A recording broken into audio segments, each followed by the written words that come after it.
Sir, കേരളത്തിൽ ഏറ്റവും അധികം ഫ്ലാറ്റ് സമുച്ചയങ്ങളുള്ള പ്രദേശമാണ് തൃക്കാക്കര.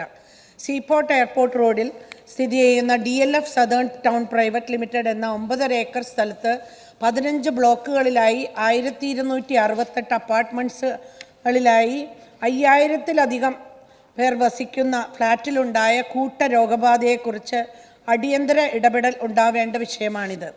കലശലായ വയറിളക്കവും ഛർദിയും മൂലം ഡീഹൈഡ്രേഷൻ ഉണ്ടാവുകയും രോഗബാധിതർ ആശുപത്രികളിൽ പോയി ചിലർ മരുന്ന് വാങ്ങി വീട്ടിൽ വരികയും കുട്ടികളും പ്രായമായവരുമൊക്കെ 2-3 ദിവസം ഹോസ്പിറ്റലിൽ അഡ്മിറ്റ് ആവുകയും ചെയ്തുകൊണ്ടിരിക്കുകയാണ്. സർ, തൃക്കാക്കര മണ്ഡലത്തിൽ IT ഹബ് ഉൾപ്പെടെ ഇൻഫോ പാർക്കിൽ 10,000-കണക്കിന് ആളുകൾ പുറം നാട്ടിൽ നിന്ന് പോലും തൃക്കാക്കരയിൽ വന്നു വസിക്കുകയാണ്. സർ, നിലവിൽ ഇവിടെ ഉപയോഗിച്ചുകൊണ്ടിരിക്കുന്ന കുടിവെള്ളം ഉൾപ്പെടെയുള്ള ജലസ്രോതസ് ഈ 15 ബ്ലോക്കുകൾക്കുമായി കേരള വാട്ടർ അതോറിറ്റിയുടെ 2.5 ഇഞ്ച് വ്യാസമുള്ള 3 ദിവസത്തിൽ ഒരിക്കൽ മാത്രം പമ്പ് ചെയ്യുന്ന ഏക വാട്ടർ കണക്ഷനും അതേ കോമ്പൗണ്ടിലുള്ള ബോർവെല്ലുകളും കിണറുകളും മഴവെള്ള സംഭരണികളും അംഗീകൃത ടാങ്കർ ലോറിയിലൂടെ കൊണ്ടുവരുന്ന വെള്ളവുമാണ്. മെയ് അവസാന വാരം മുതലാണ് സർ ഇവിടെ താമസിക്കുന്നവർക്ക് രോഗലക്ഷണങ്ങൾ തുടങ്ങിയതായി അറിയാൻ കഴിഞ്ഞത്. വാട്ടർ സാമ്പിൾ ടെസ്റ്റിങ്ങിൽ റിസൾട്ടിൽ E. coli കോളിഫോം പ്രസന്റ് ആണെന്ന് കണ്ടിട്ടുണ്ട്. അടിയന്തര സാഹചര്യമുണ്ടായാൽ ഇത്രയധികം ജനം പാർക്കുന്ന പ്രദേശത്ത് ഒരു താലൂക്ക് ഹോസ്പിറ്റൽ പോലും ഇല്ല. കുടിവെള്ളത്തിലെ മാലിന്യത്തിൽ നിന്ന് അണുബാധയേറ്റ് ചികിത്സിക്കേണ്ടി വരുന്നത് ആരോഗ്യരംഗത്ത് പാശ്ചാത്യ രംഗത്ത് കിടപിടിക്കുന്ന മുന്നേറ്റമുണ്ടാക്കിയെന്ന് അഭിമാനിക്കുന്ന നമ്മുടെ നാടിന് അപമാനമാണ് സർ. മലിനീകരണത്തിൻ്റെയും വൃത്തിരാഹിത്യത്തിൻ്റെയും അനന്തരഫലങ്ങളിൽ നിന്നും നാം മുക്തരല്ല എന്നതാണ് കാര്യം. നിലവിൽ DLFൽ നിയമപരമായ ട്രീറ്റ്മെൻറ്റ് പ്ലാനും ക്ലോറിനേഷൻ അടക്കം നടത്തുന്ന വാട്ടർ ട്രീറ്റ്മെൻറ്റ് പ്ലാന്റും നിലവിലുണ്ട്. ഇക്കഴിഞ്ഞ അതിശക്തമായ മഴയിൽ വെള്ളപ്പൊക്കം മൂലം സമീപ പ്രദേശങ്ങൾ മുഴുവൻ വെള്ളം കയറി മൂടിപ്പോയി സർ. വൃത്തിഹീനമായ വെള്ളം കയറിയതാവാം ഇതിന് മൂല കാരണം എന്ന് കരുതുന്നു. ഈ ഫ്ലാറ്റ് സമുച്ചയത്തിലുള്ളവർ ഹെൽത്ത് ഡിപ്പാർട്ട്മെൻറ്റിനെ ഈ വിവരം അറിയിച്ചില്ല എന്നത് തെറ്റാണ്. ഫ്ലാറ്റിൽ പലരും വീട്ടിലുണ്ടാവുന്ന വിഷയങ്ങൾ അന്യോന്യം പങ്കിടുന്നില്ല എന്നത് നമുക്ക് വിശ്വസിക്കാം. എന്നാൽ ഒരു പ്രദേശത്തെ ഒരേ അഡ്രസ്സിൽ നിന്ന് കൂടുതൽ ആളുകൾ രോഗികളായിട്ട് ഒരു ആശുപത്രിയിൽ വരുന്നുണ്ടെങ്കിൽ ഹോസ്പിറ്റൽ അധികൃതർ അത് റിപ്പോർട്ട് ചെയ്യേണ്ടതല്ലേ? ആരോഗ്യമന്ത്രി ഈ വിഷയം അറിഞ്ഞ ഉടൻ ഈ വിഷയത്തിൽ സഗൗരവം ഇടപെട്ടു എന്നത് വളരെയധികം സന്തോഷമുണ്ട്. എന്നാൽ കഴിഞ്ഞ 3 ദിവസമായി DMOയോട് ഈ ഫ്ലാറ്റിലുള്ളവരോട് വീട്ടുകാരെയെല്ലാം അഡ്രസ്സ് ചെയ്ത് ഒരു ഗൂഗിൾ മീറ്റെങ്കിലും സംഘടിപ്പിക്കണമെന്ന് നിരവധി പ്രാവശ്യം ആവശ്യപ്പെട്ടിട്ടും ഇതുവരെ അങ്ങനെ ഒരു കാര്യം ചെയ്തിട്ടില്ല. അവർ ഏത് രീതിയിൽ വെള്ളം ഉപയോഗിക്കണം എന്നതെങ്കിലും അവർക്ക് പറഞ്ഞു കൊടുക്കുകയാണെങ്കിൽ വളരെ ഉപകാരമായിരുന്നു. ഇന്നത്തെ പത്ര റിപ്പോർട്ട് പ്രകാരം 620 പേരാണ് സർ ഇതുവരെ ചികിത്സ തേടിയത്. പലപ്പോഴും വാർത്താ മാധ്യമങ്ങൾ നമ്മുടെയൊക്കെ കണ്ണുകൾ തുറപ്പിക്കാറുണ്ട്. ഇന്നലെ മാതൃഭൂമിയിൽ വന്ന എഡിറ്റോറിയലിൽ കാക്കനാടിൻ്റെ താക്കീത് എന്ന് പറയുന്നുണ്ട്. ഇതിൽ അവസാന ഭാഗം മാത്രം ഞാൻ വായിക്കാം സർ. ഈ പ്രശ്നം ഏതെങ്കിലും ഒരു പാർപ്പിട സമുച്ചയത്തിൻ്റേത് മാത്രമല്ല, കാക്കനാടിൻ്റെയോ കൊച്ചിയുടേത് മാത്രമല്ല, കേരളം നേരിടുന്ന വലിയ വിപത്തിലേക്കുള്ള ശ്രദ്ധ ക്ഷണിക്കലായി വേണം ഇതിനെ കരുതാൻ. മണ്ണിലും വെള്ളത്തിലും കലരുന്ന മാലിന്യം മനുഷ്യ ആരോഗ്യത്തിനും ജീവനു തന്നെയും ഭീഷണിയായി മാറുകയാണ്. വ്യക്തി ശുചിത്വത്തിന് പേരുകേട്ട മലയാളി ഇന്ന് ജീവിക്കുന്നത് വൃത്തിഹീനമായ പരിസരങ്ങളിലാണെന്നത് ഞെട്ടിക്കുന്ന കാര്യമാണ് സർ. മാഡം, ഇതിൽ പ്രത്യേകം ഒരു ശ്രദ്ധ കാണിച്ച് നേരിട്ട് വന്ന് ഇതിൽ ഇടപെട്ട് ഇതിൽ ഒരു പരിഹാരം കാണാൻ ഉണ്ടാവണമെന്ന് മാത്രം ഞാൻ അപേക്ഷിക്കുകയാണ്. ബഹുമാനപ്പെട്ട ആരോഗ്യ വനിതാ ശിശു വികസന വകുപ്പ് മന്ത്രി. സർ, വളരെ ഗൗരവതരമായിട്ടുള്ള ഒരു പൊതുജനാരോഗ്യ വിഷയമാണ് ഇത്. എറണാകുളത്തെ തന്നെ ഏറ്റവും വലിയ ഫ്ലാറ്റ് സമുച്ചയങ്ങളിൽ ഒന്നാണ് DLFൻ്റെ ഈ ഫ്ലാറ്റ് സമുച്ചയം. 15 ടവറുകളാണ് ഇവിടെ ഉള്ളത്. 1200-ലധികം അപ്പാർട്ട്മെൻറ്റുകൾ, നിലവിൽ 1040 അപ്പാർട്ട്മെൻറ്റുകളിൽ ഓക്കുപ്പൻസി ഉണ്ട് എന്നുള്ളതാണ് കണക്കാക്കപ്പെടുന്നത്. സർ, ഈ തിങ്കളാഴ്ച അതായത് 17/6/2024 രാവിലെയാണ് എനിക്ക് ഈ അപ്പാർട്ട്മെൻറ്റുകളിൽ താമസിക്കുന്ന ഒരു വ്യക്തി ഒരു ഫോൺ കോൾ ചെയ്തത്.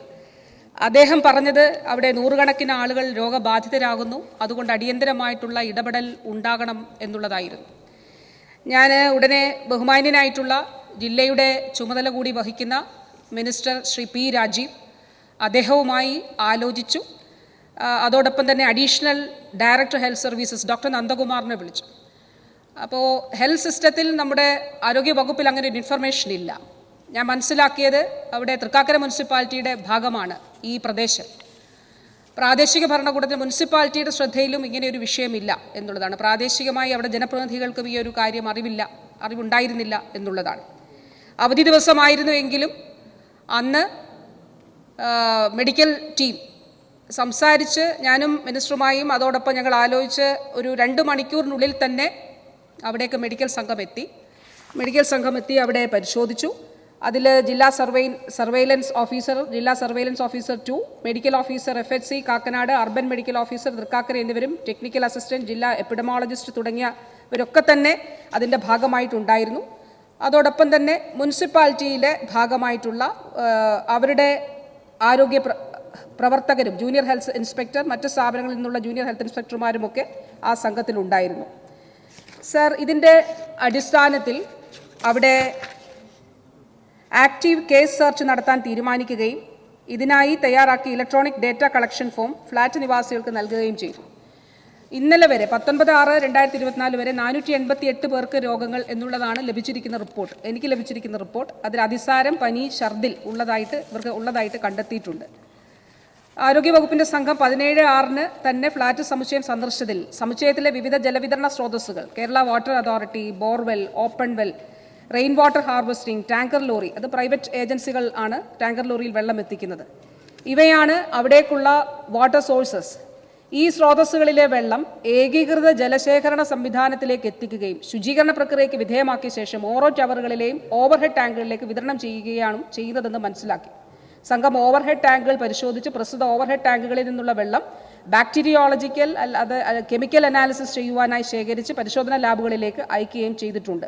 സർ, രോഗബാധിതരായ ഫ്ളാറ്റ് നിവാസികളെ ആരോഗ്യ പ്രവർത്തകരുടെ സംഘം സന്ദർശിച്ച് വിവരശേഖരണം നടത്തി വരുന്നു. അന്ന് തന്നെ കുറേയേറെ അപ്പാർട്ട്മെന്റുകൾ അവർ സന്ദർശിച്ചിരുന്നു. ORSും സിങ്ക് സപ്ലിമെന്റ്സും വിതരണം ചെയ്തിട്ടുണ്ട്. ഫിൽറ്റേഡ് RO ട്രീറ്റഡ് വെള്ളമാണെങ്കിലും കുടിവെള്ളത്തിനായി തിളപ്പിച്ച വെള്ളം മാത്രമേ ഉപയോഗിക്കാൻ പാടുള്ളൂ എന്നുള്ളത് എല്ലാ നിവാസികൾക്കും നിർദ്ദേശം നൽകിയിട്ടുണ്ട്. ബോധവൽക്കരണ സന്ദേശങ്ങൾ റെസിഡന്റ് അസോസിയേഷൻ സെക്രട്ടറി മുഖേനയാണ് വിതരണം ചെയ്തിട്ടുള്ളത്. ഫ്ളാറ്റ് നിവാസികൾക്കായി വിവിധ മാധ്യമങ്ങളിലൂടെ ബോധവൽക്കരണ ക്ലാസുകളും സംഘടിപ്പിച്ചു വരുന്നു. 18/6/2024 മുനിസിപ്പൽ ചെയർപേഴ്സന്റെ അധ്യക്ഷതയിൽ ഫ്ളാറ്റിൽ വെച്ച് ആരോഗ്യവകുപ്പ് ഉദ്യോഗസ്ഥരും ഫ്ളാറ്റ് അസോസിയേഷൻ മെമ്പർമാരും യോഗം ചേരുകയും സ്ഥിതിവിവരാവലോകനം ചെയ്യുകയും ചെയ്തു. ബഹുമാനിയായ അംഗവും അവിടെ ആ ദിവസം സന്ദർശിച്ചതിന് ശേഷം ഞങ്ങൾ തമ്മിൽ സംസാരിക്കുകയും ചെയ്തിരുന്നു. സർ, ഇതുകൂടാതെ ജില്ലാ മെഡിക്കൽ ഓഫീസറുടെ നേതൃത്വത്തിൽ 18/6/2024 ജില്ലാതല റാപ്പിഡ് റെസ്പോൺസ് ടീം മീറ്റിംഗ് ചേരുകയും താഴെ പറയുന്ന തീരുമാനങ്ങൾ കൈക്കൊള്ളുകയും ചെയ്തു. വളരെ വിശദമായിട്ടുള്ള കാര്യങ്ങളുണ്ട് സർ, ഞാൻ എല്ലാം തന്നെ ഇവിടെ വായിക്കുന്നില്ല. അതിലൊരു കാര്യം എടുത്തു പറയാൻ, അതിലെ ബോധവൽക്കരണ കാര്യങ്ങളും സ്വീകരിച്ചിട്ടുള്ള നടപടികളും അതോടൊപ്പം തന്നെ ഈ ട്രീറ്റ്മെൻറ്റ് സംബന്ധിച്ചിട്ട് അസോസിയേഷന് നൽകിയിട്ടുള്ള നിർദ്ദേശങ്ങളും എല്ലാം തന്നെ ഇതിൽ ഉൾപ്പെടുന്നുണ്ട്. സർ, 2023 കേരള പൊതുജനാരോഗ്യ നിയമത്തിൽ അനുശാസിക്കുന്ന പ്രകാരം നേരിട്ടുള്ള പരിശോധനയിൽ ഈ നിയമത്തിലെ വ്യവസ്ഥകൾക്ക് വിരുദ്ധമായുള്ള കുറ്റകരമായ പ്രവർത്തനങ്ങൾ നടന്നതായി ബോധ്യപ്പെട്ടതിനാൽ 18/6/2024 പ്രാദേശിക പൊതുജനാരോഗ്യ അധികാരിയായ Kakkanad family health centre medical officer ഫ്ളാറ്റിന്റെ അസോസിയേഷൻ പ്രസിഡന്റിന് നോട്ടീസ് നൽകിയിട്ടുണ്ട്. നോട്ടീസ് പ്രകാരം നിലവിൽ ഫ്ളാറ്റുകളിലെ പകർച്ചവ്യാധി ഭീഷണി ഉയർത്തിക്കൊണ്ട് രോഗലക്ഷണങ്ങൾക്കിടയാക്കിയിരിക്കുന്ന കുടിവെള്ളത്തിന്റെ വിതരണം അടിയന്തരമായി നിർത്തിവെക്കുന്നതിനും അംഗീകൃത സ്ഥാപനങ്ങളിൽ നിന്ന് ശാസ്ത്രീയവും ആരോഗ്യകരവുമായ ശുദ്ധജല വിതരണം പകരം സംവിധാനമായി ഉറപ്പാക്കുന്നതിനും അടിയന്തര നടപടി സ്വീകരിക്കാൻ നിർദ്ദേശം നൽകിയിട്ടുണ്ട്. പൊതുജനാരോഗ്യ നിയമപ്രകാരമുള്ള നോട്ടീസും ഇഷ്യൂ ചെയ്തിട്ടുണ്ട്. സർ, അതുകൂടാതെ എറണാകുളം ജനറൽ ആശുപത്രിയിൽ നിന്നുള്ള ഒരു മെഡിക്കൽ സംഘം അവിടെ ക്യാമ്പ് ചെയ്തുകൊണ്ട് ആളുകളെ പരിശോധിക്കുന്നുണ്ട്. രോഗലക്ഷണങ്ങൾ ഉള്ളവർ കൃത്യമായിട്ടുള്ള ചികിത്സ തേടണം എന്നുള്ളത് അവിടെ കർശനമായ നിർദ്ദേശം നൽകിയിട്ടുണ്ട്. സർ, എല്ലാ വികസിത രാജ്യങ്ങളിലെയും കുടിവെള്ള സുരക്ഷിതത്വത്തിന്റെ മാനദണ്ഡമാണ് കോളിഫോം കൗണ്ട്. കുടിവെള്ളത്തിന്റെ സുരക്ഷിതത്വം ഉറപ്പാക്കാൻ കുടിവെള്ളത്തിൽ കോളിഫോം ബാക്ടീരിയ, പ്രത്യേകിച്ച് E. coli ഉണ്ടായിരിക്കരുത്. പലപ്പോഴും മലം അല്ലെങ്കിൽ സെപ്റ്റിക് മാലിന്യങ്ങൾ ഉയർന്ന കോളിഫോം തോത് മലിനീകരണത്തെ സൂചിപ്പിക്കുന്നു. ഇത് മലിനമായ വെള്ളത്തിൽ രോഗമുണ്ടാക്കുന്ന ബാക്ടീരിയകളോ വൈറസുകളോ ഉണ്ടാകാനുള്ള സാധ്യത വർദ്ധിപ്പിക്കുന്നു. ഇതുവഴി ജലജന്യ രോഗങ്ങളായ hepatitis A, hepatitis E, shigella, cholera, typhoid എന്നിവ ഉണ്ടാകാൻ സാധ്യതയുണ്ട്. ഫലപ്രദമായ ക്ലോറിനേഷൻ മുഖേന ഈ ബാക്ടീരിയകളെ ഇല്ലാതെയാക്കാൻ കഴിയും. ഇത് ശാസ്ത്രീയ പൊതുജല വിതരണത്തിന് അത്യന്താപേക്ഷിതമാണ്. പ്രസ്തുത വിഷയത്തിൽ ആരോഗ്യവകുപ്പിന്റെ പ്രവർത്തനങ്ങൾക്കൊപ്പം തദ്ദേശ സ്വയംഭരണ വകുപ്പ്, ജലസേചന വകുപ്പ്, ഭക്ഷ്യസുരക്ഷാ വകുപ്പ്, ജില്ലാ ഭരണകൂടം, ബഹുമാന്യനായിട്ടുള്ള മിനിസ്റ്ററുടെ നിർദ്ദേശത്തിന്റെ അടിസ്ഥാനത്തിൽ ജില്ലാ കളക്ടറും ഈ വിഷയത്തിൽ ഇടപെട്ട് സംയോജിതമായിട്ടുള്ള പ്രവർത്തനങ്ങളാണ് അവിടെ നടത്തുന്നത്. ജനങ്ങളുടെ വലിയ സഹകരണമുണ്ട്. ആ ഫോൺ കോളിൽ വിളിച്ചറിയിച്ച ആളെ ഞാൻ പ്രത്യേകമായിട്ട് അഭിനന്ദിക്കുകയാണ് സാർ. കാരണം ഈ ഒരു വിവരം പുറത്ത് അറിയിച്ചിരുന്ന ഒരു കാര്യം കൂടിയുണ്ട് സാർ. സാർ, ഇതിലൊരു സെൽഫ് ഓഡിറ്റിംഗ് ഇതിവിടെ മാത്രമല്ല, എവിടെയും സംഭവിക്കാം. STP ഈ ഒരു ലൈനുകൾ തമ്മിൽ കൂടിക്കലർന്നത് മൂലം ഈ വെള്ളം ശേഖരിക്കുന്ന ഇടങ്ങളിൽ ഇതിനുള്ള സാധ്യതകളുണ്ട് സാർ. ബിൽഡർ പലപ്പോഴും ഇവിടെ STPകൾ നിർമ്മിച്ചിട്ട് ഹാൻഡ് ഓവർ ചെയ്ത് കഴിഞ്ഞാൽ പലയിടത്തും പിന്നീട് കിണറുകൾ കുഴിക്കുന്നതായി കാണുന്നുണ്ട്. ഇത് മലിനജലം ഇതിലേക്ക് കലരുന്നതിന് ഇടയാക്കും. അതുകൊണ്ട് എല്ലാ ഇങ്ങനെയുള്ള ഫ്ലാറ്റ് സമുച്ചയങ്ങളിലും ഫ്ലാറ്റുകളിലും പൊതുതാമസ ഇടങ്ങളിലും ഒരു സെൽഫ് ഓഡിറ്റിംഗ് അതിനിപ്പോൾ ചുമതലയുള്ളവർ നടത്തണം എന്നുള്ളത് കൂടി ഒരു പ്രധാനപ്പെട്ട കാര്യമായിട്ട് പറയാനായിട്ട് ആഗ്രഹിക്കുകയാണ്.